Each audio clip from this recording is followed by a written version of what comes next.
noches, bienvenidos a La Controversia.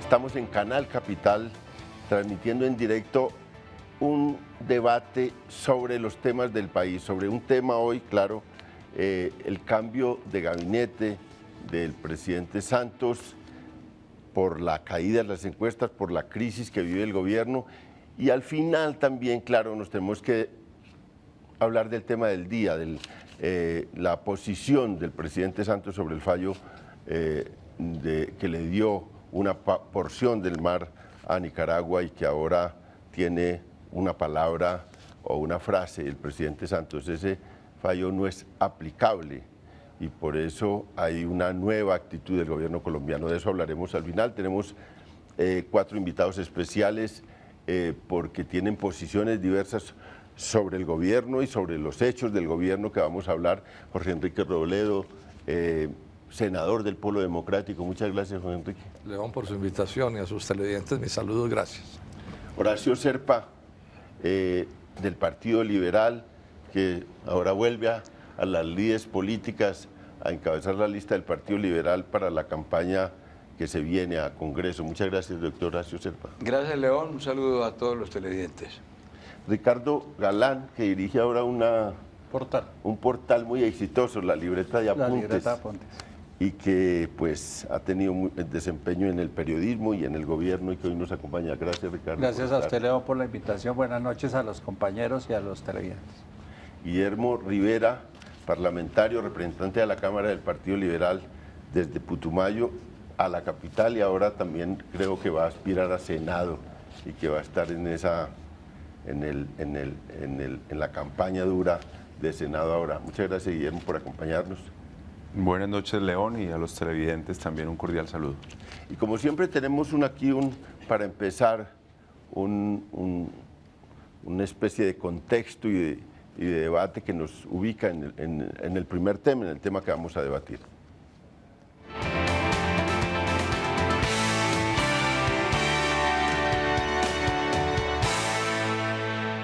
Del Consejo de Ministros reunido hoy en la Casa de Nariño, el gabinete en pleno, incluidos ministros, altos consejeros y secretarios, manifestaron su total apoyo al señor presidente de la República, Juan Manuel Santos.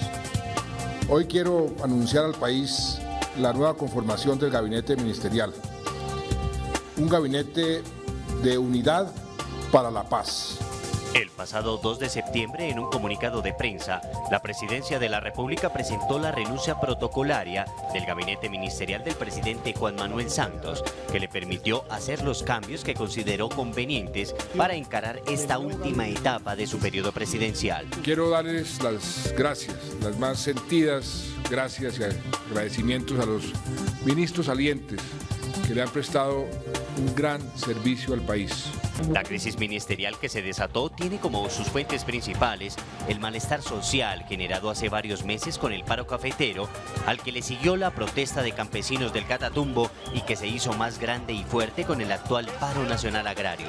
Los relevos hechos por el presidente obedecen a la necesidad de una reforma en la política económica y agraria, pero que llevan consigo una estrategia del gobierno con miras a encarar una posible campaña reeleccionista, además de la preparación de una nueva fase en la construcción de los diálogos que se llevan a cabo en La Habana, Cuba, para un posible acuerdo de paz con las FARC. En el Ministerio del Interior he designado al caucano Aurelio Iragorri Valencia. En el Ministerio de Justicia he designado al tolimense oriundo de Chaparral, al doctor Alfonso Gómez Méndez, aquí a mi derecha.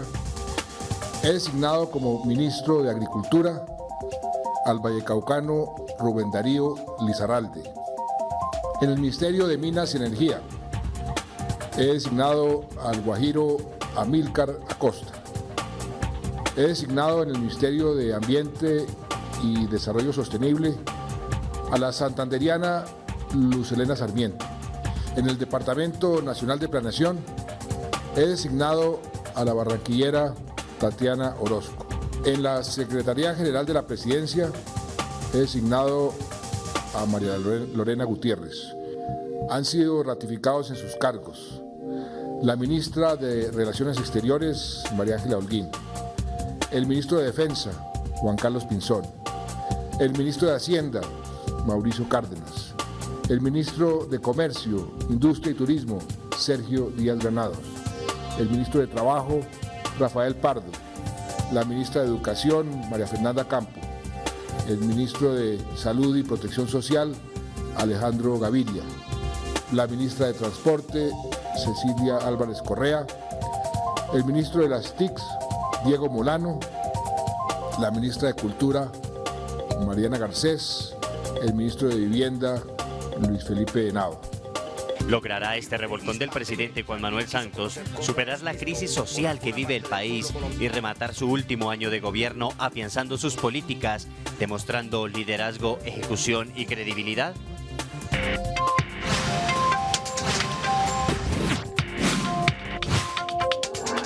Bueno, que fue protocolaria porque se quedó cerca del 80%. Nada nuevo bajo el sol, por el contrario, el reencauche de políticos tradicionales. Es una decisión que es desacertada porque el gobierno no está encontrando la causa de los paros. Cree que las causas están en los ministros y yo creo que la causa de los paros, de los movimientos, de la inconformidad ciudadana está en sus políticas. Realmente es una medida de emergencia un poco desesperada, digamos. Lo que está claro es que el presidente ha manejado mal la política y el país y lo demuestra el costo que está pagando el presidente con su imagen y eso no lo va a solucionar cambiando de ministros. El presidente lo que tiene que cambiar es de política, tiene que integrarse con el país. El presidente y sus ministros son unos desconectados que no tienen ninguna conexión real con la Colombia de verdad, con la Colombia profunda, con la Colombia rural, con sus principales problemas. Este caso específico veo al gobierno con muchos problemas. Porque un presidente cuya popularidad ha ido tanto, como lo demuestra la última encuesta, le va a tener difícil encontrar nuevos colaboradores de nivel para un periodo corto, porque está terminando ya el periodo de gobierno, de manera que no la tiene fácil esa renovación del gabinete en un momento tan difícil para el gobierno nacional. El presidente tiene que reflexionar seriamente. Las movilizaciones populares, los paros, las marchas, las cacerolazos, lo que hacen es demostrar ese rechazo al gobierno del presidente Santos y la renuncia al gabinete no resuelve el problema. Aquí el problema es de presidente, no de ministros. El gobierno está muy desorientado, no sabe cómo afrontar las crisis que se le suceden y bueno, da golpes de ciego. Está pasando la tempestad y la responsabilidad de los capitanes es la de mantener el rumbo, perseverar. Y eso es lo que vamos a hacer, perseverar hasta llegar a ese puerto destino que hemos llamado Colombia en paz, donde la prosperidad y las oportunidades sean realmente para todos.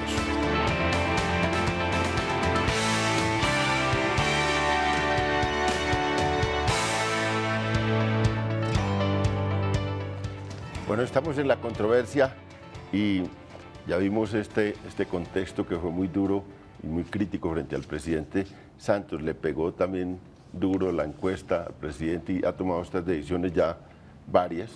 Hoy una de ellas es salir a poner la cara sobre el tema del fallo de la Corte Internacional de La Haya sobre la disputa territorial que teníamos o disputa marítima con Nicaragua.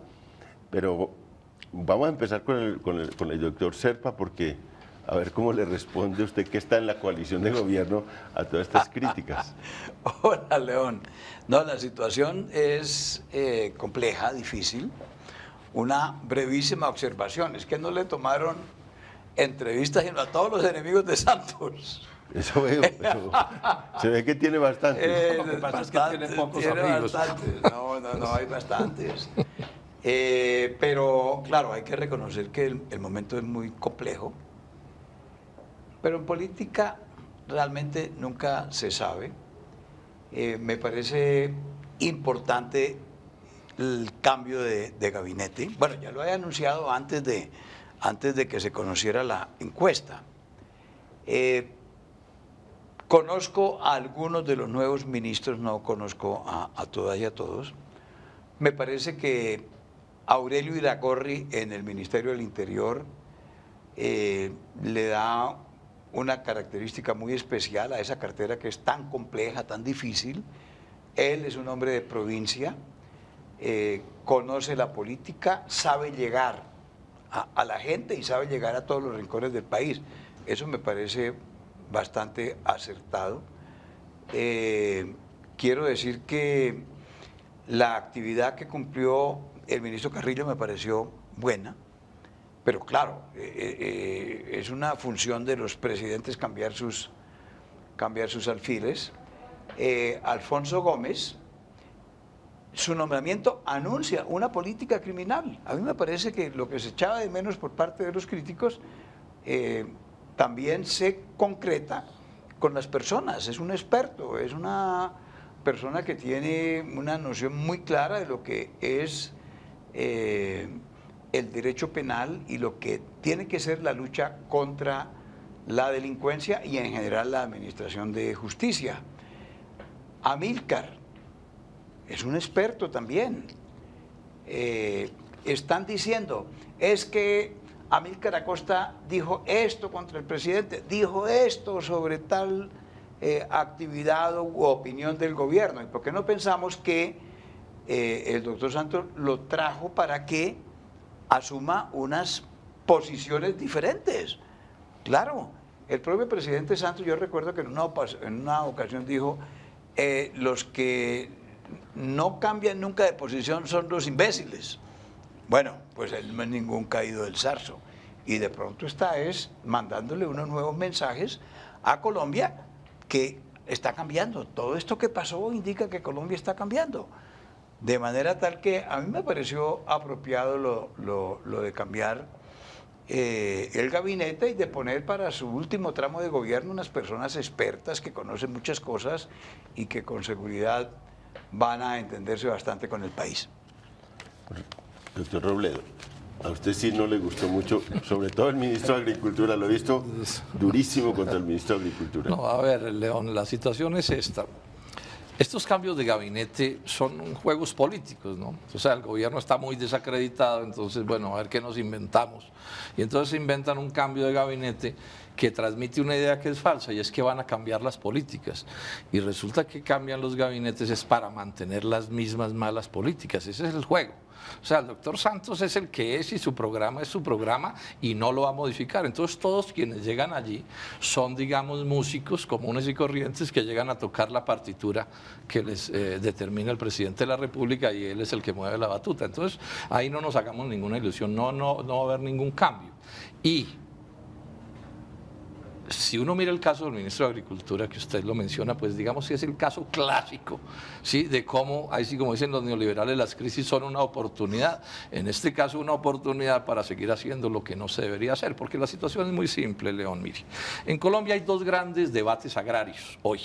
Uno, el debate, digamos, de casi toda la gente del agro, que es el debate de los paros contra el TLC, la pobreza, la ruina del sector productivo, etcétera, etcétera. Y el otro es el gran debate de los negocios de los clientes del doctor Urrutia, ¿cierto? De todas estas ilegalidades en el mundo de la altillanura y los grandes macroproyectos, ¿sí? Del doctor Luis Carlos Sarmiento Angulo, de los ingenios azucareros, etcétera. Y el ministro que nombra el presidente Santos, el doctor Luis Arralde, es de los de la altillanura. Sí, es de los de Indupalma, ¿sí? Y entonces es un ministro que no es para resolver los problemas de la casi totalidad de la gente del agro, sino para ver cómo tramita la ley Urrutia, que va a legalizar las ilegalidades en el caso de la altillanura, y cómo, como decía el ministro Estupiñán, que entre otras cosas lo sacaron por eso, le resuelve el chicharrón que tienen allí. Entonces yo diría que ese es un cambio de gabinete completamente cosmético que no va a resolver los problemas, pero es más, le duró poco el truco, porque por lo que vemos todo el mundo lo cogió muy rápido y particularmente en el caso de Agricultura, digamos que ya la táctica les ha fracasado. Guillermo, pero bueno, vi que en la presentación del presidente Santos, cada que nombraba un ministro decía... Los anunció como de las regiones. El del Cauca, el de tal... Guajiro. O sea, ese es parte del el Guajiro. Quería darle ese énfasis regional a los ministros que ha nombrado. Usted que viene de la región, que viene de Putumayo, ¿cómo ve si, bueno, ese énfasis en la región, que es intentar conectarse, lo va a lograr con estos ministros? ¿Cómo ve ese cambio? Claro, se puede referir a todos los temas de esos cambios, pero ¿cómo ve ese énfasis en lo regional? Pues sí, León, yo quería justamente llamar la atención que el presidente en su presentación no mencionó el origen político de los nuevos ministros, sino su origen regional. Y eso creo que responde a un clamor de muchos colombianos, entre los que me incluyo yo, que decíamos que el gabinete o el gobierno debería estar mucho más conectado con las regiones. Yo agregaría al comentario que hizo Horacio, que por ejemplo Aurelio Iragorri viene no solamente de ser viceministro y ser secretario general, sino haber sido gobernador encargado en varios departamentos y haber tenido pues una conexión real con la gente de la provincia. Pues sobre Gómez Méndez todos conocemos no solamente su trayectoria como fiscal, como procurador, sino además también su origen de provincia. Y frente al doctor Amílcar Acosta, yo diría que además de su origen de provincia, agrega al equipo un hombre que ha sido crítico del gobierno, que me parece que hay que destacar, no solamente en el tema de Isagen y en otro tema reciente, sino que desde el principio fue un crítico de la reforma constitucional a la distribución de las regalías del petróleo. De suerte que me parece que haberlo incorporado al equipo es reconocer contradictores también, y eso reivindica el talante demócrata del presidente. Frente al ministro de Agricultura, la verdad es que para mí ese nombre apareció en mi radar cuando lo designaron ministro de Agricultura, y esta mañana lo escuché en alguna emisora. Me parece que, digamos, si lo que él argumentó es cierto, pues hay que creerle, digamos, y hay que dejarlo que empiece a ejercer su función de ministro, porque le oí que ninguno de los predios que han comprado habían sido baldíos, que todos tenían escritura pública. Si eso es cierto, pues me parece que no está en el terreno de la ilegalidad. Dicen los que lo conocen a él que es un experto en estos temas. Yo esperaría a que él empezara a ejercer y liderara de verdad ese pacto agrario. Y fíjese usted, León, que hoy estuve revisando el acta que firmaron los campesinos de los departamentos que aún estaban en paro, que estaban todavía con bloqueos, que parecían, digamos, los más radicales y que habían dicho que no se sentían incluidos en el pacto agrario. En ese documento, en uno de los puntos señalan la importancia de que ellos van a participar a través de sus voceros de la reunión convocada para el pacto agrario. Luego, incluir a los dirigentes campesinos en ese pacto agrario me parece que es fundamental, y esa va a ser la faena que le va a tocar a ese ministro de Agricultura. Si le va bien, habrá que hacerle todos los reconocimientos. Si le va mal, habrá que decirle que fracasó, porque me parece que ese es el reto que tiene por delante el gobierno en este momento. Ricardo, usted que lleva su libreta y apuntes, ¿qué tanto ha apuntado en estos días sobre el cambio de gabinete, sobre la crisis en las encuestas del gobierno y sobre estos pasos que está dando para tratar de recomponer de cara a la reelección del presidente Santos? ¿Qué ha apuntado usted ahí en su libreta? Las encuestas, me sorprendió mucho la encuesta. Cuando uno mira el momento en que la hacen, entiende un poco los resultados, pero cuando empieza a mirar lo que está pasando en las regiones, en los eventos a donde está el presidente, empieza a entender que las cifras son reales, y entonces uno explica el 70 y pico % que tiene de imagen negativa o el 21% de imagen positiva. Ante esa realidad de la encuesta, a 2 meses de tener que tomar la decisión si va a ser reelegido o no, que eso es paso a mañana, empieza a tomar decisiones. Y la primera decisión, una de las primeras decisiones que toma es que a los señores del paro termina dándoles todo lo que pidieron, y entonces dice uno, ¿y para qué se sometió al desgaste de 54 días en el Catatumbo, 20 y pico en Tunja y medio país paralizado, si iba a terminar dándole la razón a los campesinos? La segunda decisión que toma es hacer la crisis de gabinete, y si la señal que quería mandar es que va a solucionar los problemas de fondo, estoy de acuerdo con el senador Robledo, no los va a solucionar. Yo usé el mismo término, es un cambio cosmético que resuelve varios temas. Al tema que era un gabinete bogotano, elitista, le nombra a una gente de las regiones que vive en Bogotá y que es igual de lejano al gabinete que tenía. Y en donde tiene problemas críticos, por ejemplo, se dice que el sector de la minería no arranca y del de la infraestructura tampoco por las licencias ambientales. Pone una fundamentalista ambiental al frente del ministerio. Yo no sé si es que los ministros, aparte de dar declaraciones, no piden licencias, porque ella era siempre los contratistas y los mineros han estado diciendo que ella tenía frenadas las licencias. Entonces yo no sé si subirla de puesto. No sé si lo que querían era quitarla de donde estorbaba para que daba las licencias. Y porque los ministros dan declaraciones, pues no firman todo. Las licencias no las firman, hay una unidad especializada en eso. O la señal es que definitivamente se le va a atravesar a sus locomotoras. La que pide la licencia la bota, sí, no la asciende. No, que ustedes están hilando muy delgadito. No, pero si la asciende, deben estar felices las transnacionales, porque esa señora llega allí en representación de las transnacionales. Porque ahora va a ser ministra. No sé habrá que ver qué decisiones Por eso, pero en toma. cualquier caso, en un puesto o en el otro, representas a las transnacionales de la minería. Pero Ricardo acaba de decir que ella era muy exigente, que era fundamentalista. Es fundamentalista en el tema ambiental. Pongo un ejemplo, la multa de Drummond no la cobró, trabajó en el Cerrejón, trabajó en el BID, o sea, es una señora del mundo de las transnacionales. Pero si el mundo de las transnacionales dice que es una fundamentalista ambiental, yo no la conozco. Entonces habrá que estoy hablando de lo que dice Ricardo. Con ellos, le dio el pase al contrato de Cerro Matoso, no ha cobrado la multa de Drummond del derrame. Pero bueno, pero entonces, ¿quién dice que es una fundamentalista ambiental? Los constructores dicen eso. Y falta el ministro de Agricultura, que ayer alguien en Twitter preguntaba por qué el presidente ha tomado la decisión. Y yo decía, eso es una de dos cosas, o ingenuidad o prepotencia, porque es que está poniendo el ratón a cuidar el queso. Obvio. Él tiene problemas, él tiene empresas que son dueñas de terrenos en el Bichada. Y entonces, ¿cómo se va a resolver el tema de la ley Urrutia? ¿Alguien interesado en legalizar esa situación va a ser el ministro encargado de defenderla? Eso me parece que es un reto a la oposición y a la sociedad que está molesta con eso. Si usted me permite, yo cuento un poco quién es el doctor Lizarralde para que se entienda mejor lo que se está diciendo. Hagamos un corte y viene y cuenta esa historia.